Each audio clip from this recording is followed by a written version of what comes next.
जय माता दी दोस्तों, welcome back to my channel. दोस्तों आज मैं आप लोगों को बताऊंगी कि स्कॉर्पियो यानी वृश्चिक राशि वालों के पार्टनर वापस आएंगे कि नहीं, क्या होगा उनका फाइनल डिसीजन, क्या है उनकी इंटेंशन। तो इन सारे क्वेश्चन का आंसर आपको मिल जाएगा, जिससे कि आपको क्लियरिटी मिल जाएगी कि आपको अपने पार्टनर का वेट करना चाहिए या नहीं। तो चलिए दोस्तों स्टार्ट करते हैं। यूनिवर्स प्लीज़ मुझे बताइए कि स्कॉर्पियो के पार्टनर की फीलिंग्स क्या हैं स्कॉर्पियंस को लेकर।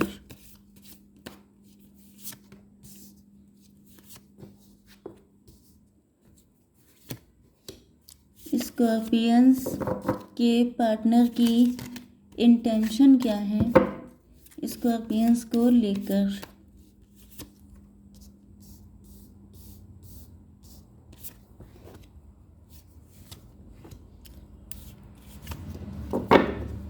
ओके, देखिए बॉटम ऑफ द डेक आ चुकी है एनर्जी 8 ऑफ सॉर्ड की, एंड देन उसके बाद आई है अनकंडीशनल लव की। ओके, तो आपके पार्टनर ने आपके पार्टनर किसी और के साथ शिट मैन आपके पार्टनर ने किसी और के साथ मैरिज की हो सकती है, या तो आप लोगों के बीच में बहुत सारे ऑब्स्टिकल हो सकते हैं, बिलीव सिस्टम हो सकता है, या तो आपका या तो इनका। तो कुछ चीज़ें हैं जिसमें किसी ने अपने आप को मेंटली ट्रैप कर रखा है, या तो कोई थर्ड पार्टी में है, या तो आप लोगों के बीच में बहुत सारे डिफरेंसेस हैं। लेकिन इतना सब होने के बाद जो सच है वो ये है कि अनकंडीशनल लव भी है। ओके, तो आपके पार्टनर के साइन है cancer, Scorpio, Pisces, Libra, Gemini, Aquarius. बस 2 ही साइन है, but doesn't matter. Reading collective है तो आपको सब चीज़ें लेके चलनी है। ओके, तो तुला, मिथुन, कुंभ राशि, कर्क, वृश्चिक, मीन राशि हो सकते हैं आपके पार्टनर। इंपॉर्टेंट नंबर हैं आपके लिए 8, 8, 3, 7, 16, 20 एंड 7। यस, तो यहाँ पर सब कुछ हो चुका है। 77 आपके लिए इम्पोर्टेंट हो सकता है। 8, 21 मतलब 3, डबल 3 आपके लिए इम्पोर्टेंट हो सकता है। 77 आपके लिए इम्पोर्टेंट है। ओके, एंड 88 आपको दिख रहा हो सकता है। यस, तो देखिए पहली चीज़ तो यह है कि आपने इनसे मूव ऑन कर लिया है। यस, तो यहाँ पर जो है आपके पार्टनर से आप मूव ऑन कर चुके हैं, एंड आपके पार्टनर को ऐसा लग रहा है कि आप उनसे अनकंडीशनल लव करते हैं, या तो ये किसी और के साथ मैरिड हो सकते हैं। मैंने आपको डिफरेंसेस बता दिए थे, तो ये सारी सिचुएशन हो सकती है। इस वजह से ये आपको मूव ऑन करते देख रहे हैं लेकिन कुछ कर नहीं पा रहे हैं। या तो ये हो सकता है कि आपका कोई बिलीफ सिस्टम है, मतलब आप कुछ चीज़ों पे अड़े हुए हैं। आपने कुछ चीज़ों के लिए बिल्कुल ठान लिया है कि अगर चीज़ें इस तरीके से चलेंगी तब तो आप आएंगे इनके पास, अदरवाइज आप इनसे मूव ऑन कर लेंगे। ओके, क्योंकि यहाँ पे वर्ल्ड का कार्ड आ चुका है, तो हो सकता है कि आपने इनसे पहले कभी मूव ऑन किया था लेकिन अब चीज़ें पलट गई हैं। ओके, यहाँ पे देखिए आपके पार्टनर आपसे अनकंडीशनल लव करते थे, बट ये या तो किसी और के साथ मैरिड थे, या मैंने अभी आपको कंडीशंस बताई थी, तो इस वजह से ये आपको छोड़ के चले गए। इन्होंने जानबूझ के मूव ऑन किया था आपसे। ओके, लेकिन अब सिचुएशन पलट गई है। अब हुआ क्या है कि यहाँ पे आप लोग, अगर ये किसी और के साथ मैरिड हैं, ओके, तो वो पर्सन आपको जानता है। आप तीनों काफ़ी क्लोज फ्रेंड हो सकते हैं, क्लोज रिलेटिव हो सकते हैं, नेबरहुड में हो सकते हैं, एक ही वर्क प्लेस पे काम करते हो सकते हैं। ओके, एंड आपके ये रिलेशनशिप आपका सीक्रेट था। मतलब सीक्रेट का मतलब ये है कि आपको पता था कि आपके पार्टनर आपसे लव करते हैं, लेकिन आप लोगों ने कभी खुल के एक्सप्रेस नहीं किया था। लेकिन अब वक्त बदल गया है। अब आप या तो पहले से बहुत ज़्यादा चेंज हो चुके हैं, अब आप बहुत ज़्यादा खूबसूरत हो गए हैं, आप लोग नेट के थ्रू डॉलर में इनकम कर रहे हैं। आप लोग, हो सकता है कि आप लोगों ने वर्ल्ड टूर भी साथ में किया हो, या आप लोगों की टूर एंड ट्रैवल से रिलेटेड कोई काम हो सकता है, टूरिज्म से रिलेटेड कोई काम हो सकता है। ओके, तो चलिए देख लेते हैं इंटेंशन। इंटेंशन में तो इनकी हालत पंचर है बिल्कुल। वही इंटेंशन इनकी, मतलब गलतियां खुद की है ना, इस वजह से इनकी हालत खस्ता है। यहाँ पर पेज ऑफ सॉर्ड का कार्ड आया है, मतलब इनकी हिम्मत नहीं पड़ रही है। इनको लग रहा है कि अब इतना सब खराब करने के बाद, मतलब इन्होंने आपको खुद छोड़ दिया था। यस, ये आपसे खुद मूव ऑन कर गए थे बगैर कोई क्लियरिटी दिए, क्योंकि यहाँ पे टॉवर आया है, ये भाग गए थे।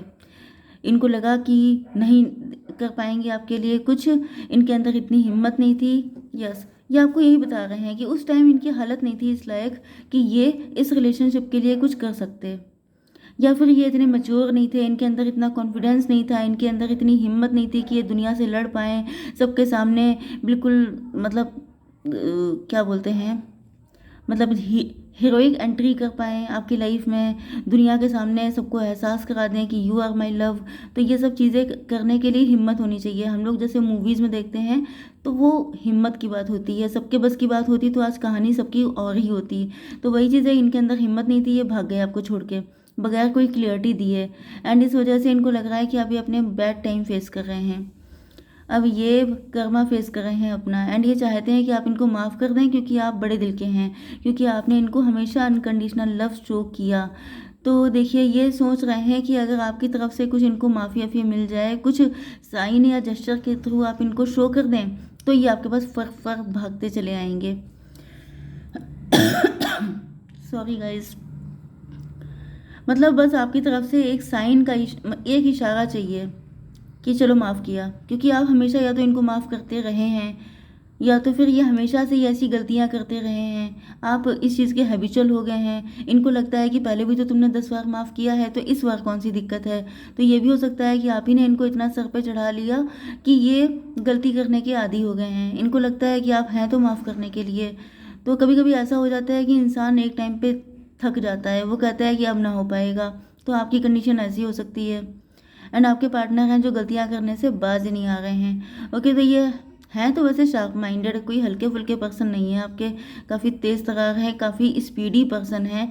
लेकिन अब इनके अंदर ये कॉन्फिडेंस आया है, पहले इनके अंदर कॉन्फिडेंस नहीं था। तो अब ये लेंगे आपके लिए एक्शन। ओके, बट हम लोगों को चेक करना है कि इनका नेक्स्ट मूव क्या होगा। यूनिवर्स प्लीज़ मुझे बताइए कि मेरे व्यूवर्स के पार्टनर का नेक्स्ट मूव क्या होगा। ये तो चल दिए हैं फूल बनकर। यूनिवर्स प्लीज़ मुझे बताइए कि मेरे व्यूवर्स के पार्टनर का नेक्स्ट मूव क्या होगा। ओके, देखिए यहाँ पर इनको अब एहसास हो रहा है, थर्ड पार्टी जो है, थर्ड पार्टी ने भी इनको अब लिफ्ट मारना छोड़ दिया है। अगर कोई थर्ड पार्टी इनका अफेयर थी, थर्ड पार्टी ज़्यादातर चांसेस है कि इनका मैरिड पार्टनर हो सकता है। बट थर्ड पार्टी अगर कोई अफेयर थी या ऐसा कुछ भी था, तो उसने भी इनको वही तारे दिखा दिए हैं जो इन्होंने आपको दिखाए थे। जिस तरीके से इन्होंने आपको घोस्ट कर दिया था, उसी तरीके से थर्ड पार्टी ने इनको घोस्ट कर दिया है। तो अब इनको रियलाइज़ हो रहा है कि पेन क्या होता है, दर्द क्या होता है। मतलब अब ये काफ़ी समझदार हो चुके हैं क्योंकि इनको फटके पड़ चुके हैं। ओके, रिजेक्शन का कार्ड आ चुका है। तो आपके पार्टनर को डर लग रहा है कि मतलब ये सोच रहा है ना कि अगर इन्होंने आपके साथ ऐसा किया था, अगर आपने इनके साथ किया होता तो फिर ये क्या करते। तो इनको लग रहा है कि ये रिजेक्ट कर देते, तो इनको लग रहा है कि आप भी इनको रिजेक्ट ही कर देंगे।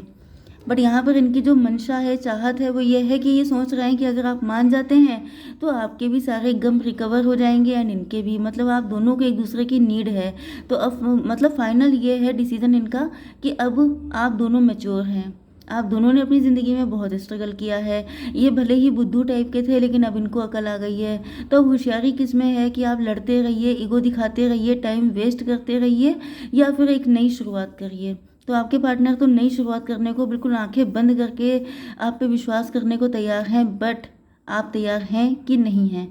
ओके, तो यहाँ पे हम लोग देख लेते हैं कि आपके पार्टनर कब आएंगे। वैसे तो ये आएंगे, बट हम लोग को चेक करना है कि ये कब तक आएंगे। ओके,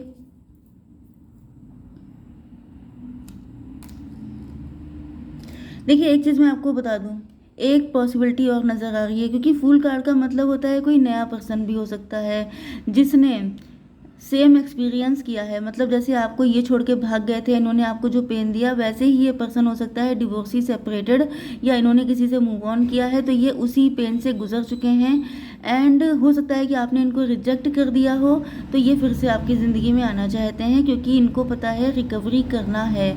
मतलब कि जो खो गया है, जो टाइम चला गया है, उसको फिर से पाने के लिए ये आपके पास आ सकते हैं। तो ये मैंने एक ऐसा मैसेज दिया है जो सबके साथ रेजोनेट नहीं होगा।